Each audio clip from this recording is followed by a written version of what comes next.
اگه بهت بگم که You will persist after you die. You're telling me I'm going somewhere. Yes. God is outside of time and space. God distributes over time and space, and there's some left over. Time and space is static. It's a display. Yeah. Imagine that you're a little homunculus inside a computer display, like the Matrix, for example, okay? God not only distributes over that, but there's a whole other domain where God exists.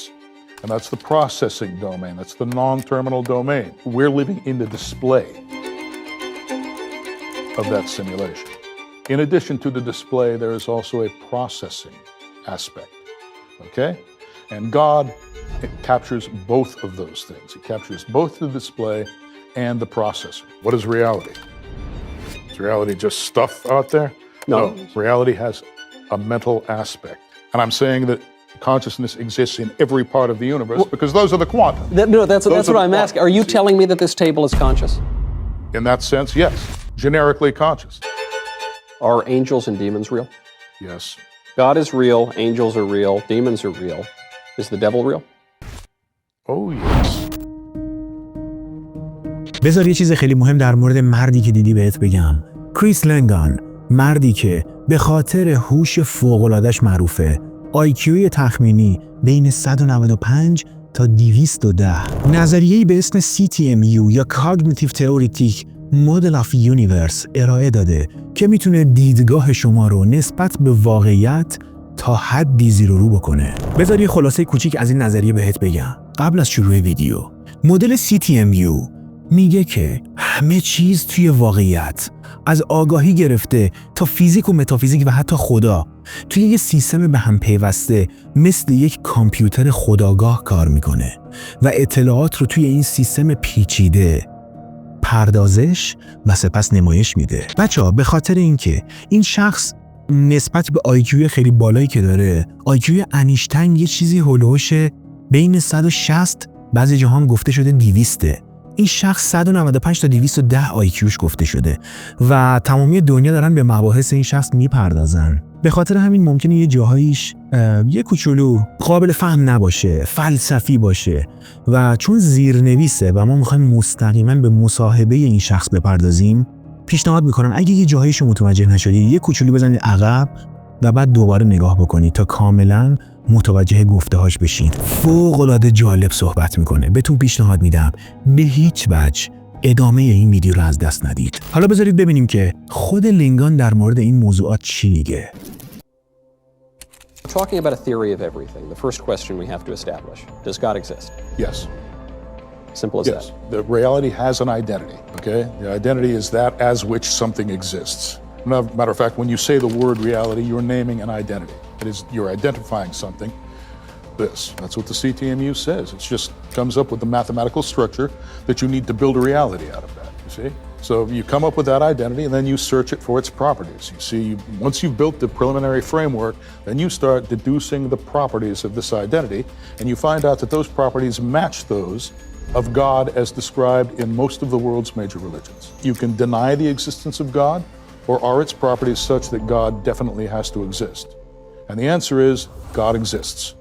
Properties of the central substance and central principle of reality, those properties are attributed to God, including, of course, things like you have the three O's, omniscience, omnipotence, and omnipresence, but then you've also got consciousness.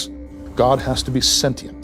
We're not just defining God out of existence. Sometimes you'll hear people say God exists, but they'll give God such a weak and shallow definition that the God that they're describing has no relation to the God that we conceive of.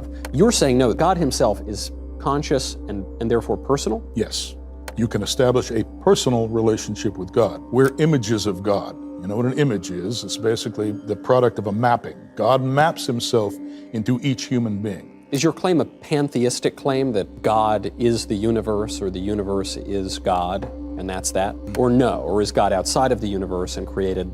God is greater than, well, what is the universe? واقعیت یه هویت داره که میشه روش مطالعه کرد و وقتی بررسیش میکنیم به 3 ویژگی اصلی میرسیم: دانش مطلق، قدرت مطلق و حضور در همه جا. اینها تقریبا با چیزی که دینها در مورد خدا میگن یکیه.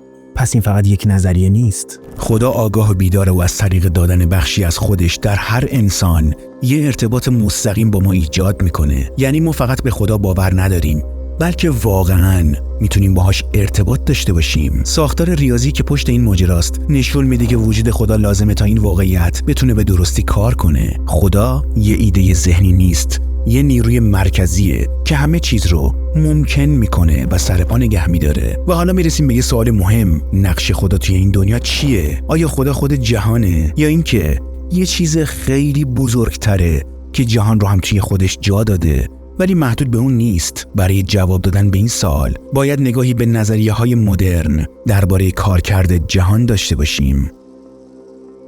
You heard the simulation hypothesis? Yes. Okay, well, the simulation hypothesis is basically the idea that the reality we see around us, physical reality, is simulated on some sort of an automaton or a computer. God, it's more panentheistic. The idea is that you've got the physical universe that you see around you, but God is not confined to the physical universe. Okay. See, there's an ordinary pantheist assumes that God is somehow confined to the universe, that there is just what we see around us and God is in every piece of it. God is distributed over it. Yeah. But it's a little bit more complex than that, because this part of the universe that we see around us cannot exist just by itself. Yeah. Okay? There are certain things that it entails. And when you go into those entailments, that's how you get to God. That's how you get to the identity of reality. But to get back to the simulation hypothesis, that we're living in the display of that simulation. In addition to the display, there is also a processing aspect. And God captures both of those things. He captures both the display and the processor. What do you mean? I hate to put it in. Well, I mean, okay, here's the display. You realize the display contains states. Yeah. Okay, you see things, the objects contain states. States are static. Yeah. That's why they're called states. Yeah. Okay, static. How do they change? Well, they have to be processed. Something has to be processed. Yeah. And in the calculus, for example, those are tiny little infinitesimal intervals. Okay, but they are not actually contained in the states themselves. They have a neighborhood, a little tangent space or what have you, where you can sort of draw little vectors that suggest that some kind of processing is going on.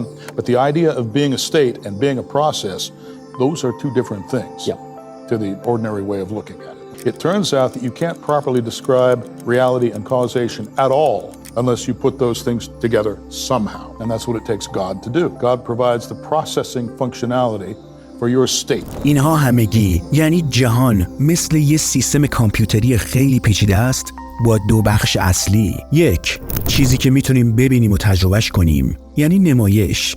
دو، چیزی که همه چیز رو از پشت صحنه میچرخونه مثل یه عروسک گردان یعنی پردازش. این ایده از همون فرضیه شبیه سازی میاد که میگه شاید جهان ما یه شبیه سازی پیشرفته باشه، ولی خدا فقط یه بخش از این سیستم نیست، بلکه بزرگتر از اونه و کنترل کامل هر دو بخش رو هم داره. چیزی که این نگاه رو خاص میکنه اینه که همه چیز توی جهان به صورت وضعیت‌های مختلف وجود داره، مثل لحظه‌های منجمد شده در زمان. این وضعیت‌ها به یه چیز نیاز دارن که بهشون حرکت بده و باعث بشه زمان بگذره. این همون جاست که نقش خدا مهم میشه.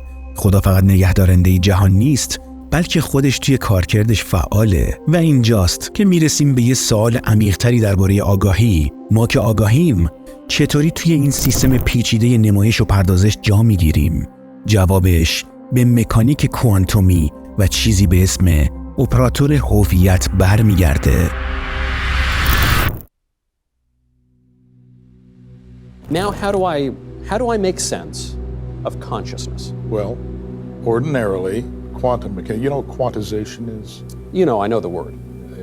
Well, you decide what the ultimate irreducible objects are. Mm-hmm. It turns out that in order to quantize that theory that I was talking about, that theory of identity, where you've got the display and you've got the processor, and it's handling both. It turns out that in order to handle both of those things, you need a certain kind of quantum. That quantum is called an identity operator. God is the identity. So obviously these little quanta, they have to be, they're doing things, they're processing, so we can call them operators, right? They are identity operators, okay? The identity operator has, basically it takes input from the outside world, recognizes it or accepts it using syntax, processes it, and then returns it to the world as external state. That's what I'm asking. Are you telling me that this table is conscious? In that sense, yes. generically conscious. It's relying on our consciousness to do it. There's levels of quanta. These are tertiary quanta. They're all put together using physical localistic forces, right? But those are underdeterminative. They don't fully determine what happens. Why? The Heisenberg uncertainty principle, for example, it tells you that the quantum rules, they're probabilistic. آگاهی از یه سیستمی به اسم اپراتورهای هویتی استفاده میکنه. عناصری خاص که اطلاعات رو از جهان میگیرن، پردازشش میکنن و دوباره به جهان پس میدن. این مسئله فقط درباره آگاهی انسان نیست. همه چیز یه جورایی سطحی از آگاهی رو داره. حتی چیزای ساده‌ای مثل میز، فرقش هم توی اختلاف سطح هاست. انسان‌ها آگاهی پیچیده‌تری دارن، ولی اشیا یه نوع ساده‌ترش رو دارن. به خاطر اینه که خیلی از تئوریسین‌ها به این اعتقاد دارن که اشیا دارای احساسات هستند و انرژی و وایی به انسان‌ها رو دریافت می‌کنن. اون چیزی که این نگاه رو انقلابی می‌کنه ربطشه به مکانیک کوانتومی. توی این مدل همه چیز از قبل تعیین نشده، بلکه طبق احتمال پیش میره. این یعنی آگاهی فقط ناظر واقعیت نیست، بلکه فعالانه توش مشارکت داره. طرز فکر و تعامل ما با واقعیت روی خود واقعیت تاثیر میذاره و باعث میشه به اون شکل در بیاد. این برداشت از آگاهی یه سوال مهم رو مطرح میکنه. وقتی همه چیز یه سطحی از آگاهی داره و هیچ چیز کاملا مشخص و قطعی نیست، پس اختیار ما یعنی چی؟ آیا ما واقعا میتونیم چیزی رو انتخاب کنیم و حق انتخاب داریم؟ Now, you've mentioned two things that raise a new question for me, which is you mentioned this idea of simulation, just the simulation or self-simulation, and you've mentioned us doing things. So then it would seem to me we have to tackle the question, do we really do much of anything at all in the sense, do we have free will? Yes, we do. Oh, I'm glad to hear it. I always thought we did. Well, yes, we have to have free will. Oh, I was discussing with you earlier the idea of a fixed array. Okay? Yeah. All right, now, modern physics know, basically what you've got is you've got a bunch of quantum fields in superposition, and then those fields consist of little fluctuations, little quantum fluctuations, right? Reality is actually generative, okay? It's not a fixed manifold. Everything is being created all the time. Not just our states. Our states are being recreated, right? When I look at you, I'm seeing Michael Knowles, okay? I'm seeing you sitting there. But that means that I'm seeing your boundary. I'm seeing what distinguishes you from the external environment, right? Right. Well, it's sort of like a little baby, right? Has trouble recognizing the limits of things and recognizing what some individual object might be from, you know, the glass on the table. They have trouble distinguishing those things. Precisely. Yeah. Okay, the baby has to learn to distinguish those boundaries. And it has to receive the right visual cues at the right age so that it can actually learn how to do that. Yeah. مفهوم اختیار با استفاده از فیزیک مدرن و مکانیک کوانتومی توضیح داده میشه. برعکس یه جهان از قبل نوشته شده و مشخص، واقعیت ما داره دائما ساخته میشه. وقتی به یه نفر نگاه میکنیم، فقط یه مشاهده ساده نیست. ما فعالانه داریم تو خلق اون واقعیت نقش بازی میکنیم. داریم مرزها و تفاوت‌ها رو تشخیص میدیم و از همین طریق در ساختن واقعیت مشارکت داریم. این نگاه به واقعیت یعنی یه روند پویا و خلاق که ما توش اختیار داریم، باعث میشه یه سوال اساسی پیش بیاد. وقتی میمیریم چه اتفاقی میفته؟ So, speaking of this non-terminal domain, in a really basic question, I'm not going to ask you if I'm going to go to heaven or hell, but will I go to either heaven or hell? You will persist after you die, okay? Where you go depends on who Michael Knowles really is. But you're telling me I'm going somewhere. Yes. You're confident of that. I don't just evaporate. I don't just turn into oblivion. Well, you can. If you displease God, that's exactly what's going to happen to you. God is going to cut you off and he's going to say, I can't see him anymore. He's going to turn away from you and then you won't be able to reunite. Salvation will be impossible for you because salvation means that God has got to pull you back into himself. Right. Okay, but God doesn't want to see you anymore. He doesn't even know you exist. He knows your physical body is there, but he's not interested anymore because you hate him, you deny his existence, you offend him, so he's not going to look at you, right? So now what happens? Well, okay, you're dead. You still want to live. There's something in you that still desperately wants to live, so it's still going to be there. What happens now? Well, you try to create your own world for yourself, but if you're a bad person or you're an evil person, what kind of world is that going to be? It's going to be an evil world, and that's what we call hell. اگه ما تو زندگی فعلی توی خلق واقعیت نقش داریم، این مشارکت بعد از مرگ هم ادامه پیدا میکنه؟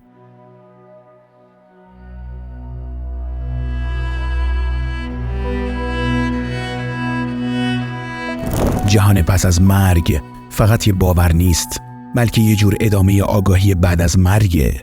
ما هنوز وجود داریم، ولی این که کجا بریم کاملا بستگی به رابطمون با خدا داره. این رابطه فقط درباره رعایت قانونها نیست، بحث درباره وصل بودن به سرچشمه واقعیت خودشه. چیزی که این نگاه رو خاص میکنه طرز نگاهش به جهنمه. جهنم مجازات نیست، بلکه نتیجه طبیعی جدا شدن از خداست. وقتی کسی خدا رو رد میکنه، میخواد واقعیت خودشو بسازه، ولی بدون ارتباط با سرچشمه همه چیز. اون دنیای ساخته شده فقط بازتاب درون خودشه. اگر درون آدم پر از شر باشه، اون دنیا هم میشه یه جهنم. به این جمله خوب دقت کن. شاید جهنمی که همین الان هم داره توش زندگی میکنه، یعنی این دو با هم تفاوتی نداره. الان هم داره توی جهنمی که خودش برای خودش ساخته زندگی میکنه. اونجا هم همینطوره، اون دنیا هم همینطوره. این مفهوم جدایی از خدا و خلق واقعیت‌های موازی سوال‌های مهمی رو درباره موجودات روحانی دیگه و ذات خود شر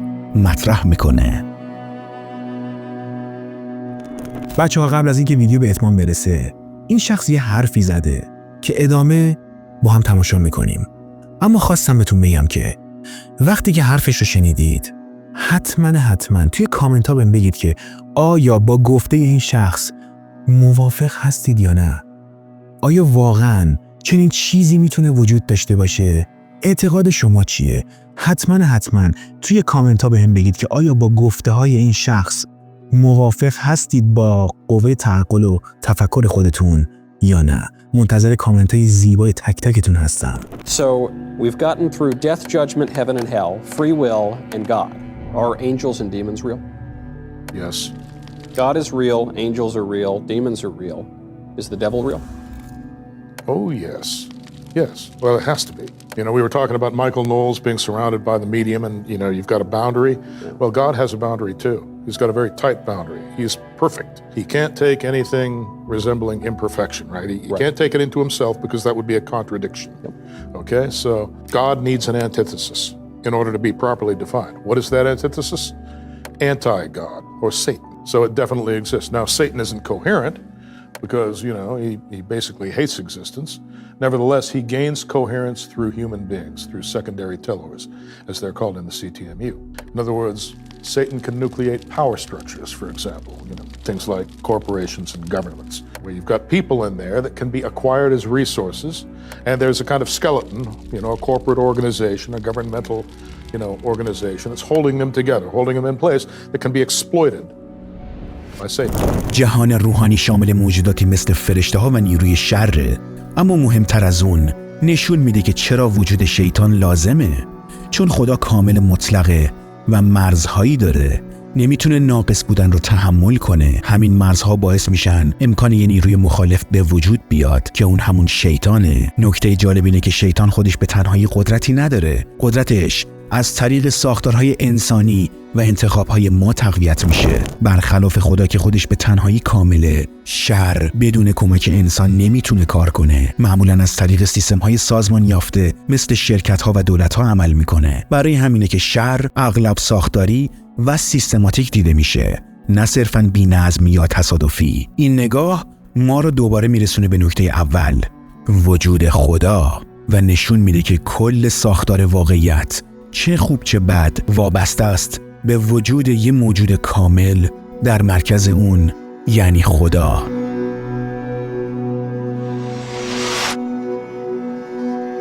خیلی ممنون که تا اینجا ویدیو همراه من بودید. طبق معمول اگر از ویدیو لذت بردید و دوستش داشتید، لطفاً اون لایک بکنید. لایک شما یه لحظه است، ولی یه تأثیر به شدت زیادی روی دیده شدن این ویدیوها داره. پس لطفاً اون لایک بکنید و برای اون دست از دوستانی که هنوز چنل ما رو سابسکرایب ندارن، لطفاً چنل رو سابسکرایب کنید و زنگولش رو فشار بدید که هر موقع ویدیوی جدید گذاشتیم از اون با خبر بشید. در مورد چنین اشخاصی که میون صحبت میکنن، واقعیت ها رو به زبان و شیوه دیگه بیان میکنن، توی دنیا چندین مورد وجود داشته.